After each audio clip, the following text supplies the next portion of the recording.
court has received word from the jury. Even after further substantial deliberations, we are unable to reach a verdict on either count 1 or count 2. We have concluded our deliberations. You have considered this case for a considerable length of time and reported to the court that you are unable to reach a verdict. The court accepts this conclusion and finds that there is no probability of the jury agreeing.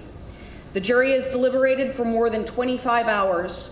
You have previously indicated that you were unable to reach a unanimous verdict. You are again saying that after a night of sleep and 2 additional hours of deliberations, you are unable to reach a unanimous verdict. By reason of your inability to reach a verdict, I declare this case a mistrial. Nevertheless, I want to express my appreciation for your efforts. It is obvious that you have made a sincere and conscientious effort. So everyone is aware, what I'm about to read is straight out of Ohio Jury Instructions 429.13. After you are discharged, you may discuss your deliberations with others, but you are not required to do so. You must decide for yourself whether or not you will discuss such matters. In any event, you should be careful what you say. You should make no statement, verbal or in writing, unless you are sure that it is complete and correct.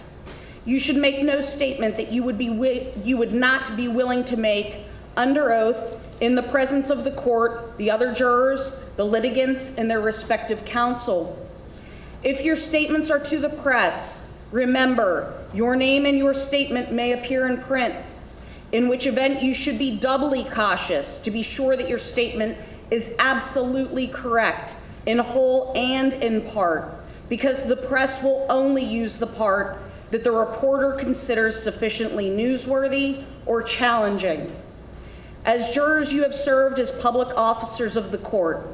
When you are discharged and I leave the bench, your services are completed, and you have all the rights to privacy of private citizens. It is the lawyer's duty to protect those rights, and your desire not to talk about this case if that is your decision. It is improper and unethical for a lawyer or anyone else to harass, entice, or exert improper influence on you for the purpose of getting you to talk about this case. Now, what I'm about to tell you is not from the Ohio Jury Instructions. Your juror questionnaires were a matter that was raised by the media in this case.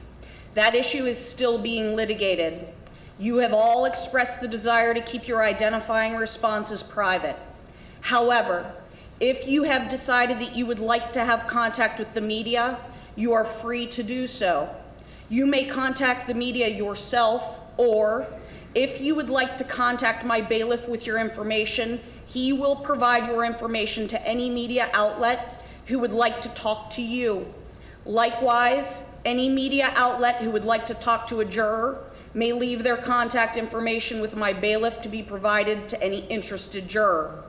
Remember, you are free, ladies and gentlemen of the jury, to reach out to the media on your own. You do not need to go through my bailiff to do so. I'm simply offering my bailiff's assistance if you choose to use it. On behalf of the court, the state of Ohio, and the defense in this case, we thank you for your service. I will return you to the jury room and ask that you will wait for me there. All rise for the jury.